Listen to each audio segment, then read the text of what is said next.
Okay, for skill number 2, we're going to go ahead and set up the 840 for our first mode. First, we need to check our lungs and make sure our compliance and our resistance is set appropriately. You're going to set it at 50 for your compliance and 5 for your airway resistance. Then we can go ahead and come on over to our ventilator, and from the EST screen we see new patient, and click on that, and then whatever the ideal body weight of your patient is, you can go ahead and put that in. If you don't put it in, it's not a big deal for the skills modules. Go ahead and click continue. We're going to go to volume control, so it automatically defaults to that, so we're ready to go. We're going to go to a tidal volume of 400, and on the 840 it's just a click, turn of the knob, and then a click again. Frequency of 12, FiO2 of 35%,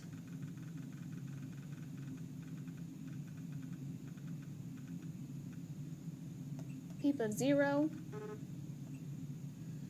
and then a flow to achieve an I time of 1 second. So our flow is here. We notice on the bottom we have an inspiratory time, an expiratory time, an IDE ratio, and also your cycle time is there. Remember, your cycle time is based on your rate. So if you change your rate, this will all change. If you change your flow, again, this will all change. So we're going to adjust that flow. If we go up, we can see our inspiratory time is decreasing. If we go down, our inspiratory time is increasing. So we want an I time of 1 second.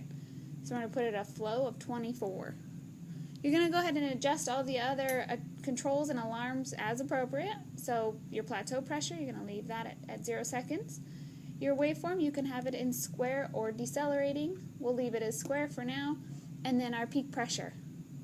Our peak pressure is 40. That's fine until we attach to our patient. Our flow triggering, 3. That's an automatic default. Remember, we want our flow as sensitive as possible without auto-triggering, so we won't know until we attach to our patient. So we see this big blank screen. Once we accept this, if it's okay, it will now bring it from the settings to active settings. So once we connect this to our patient, it will automatically begin ventilating.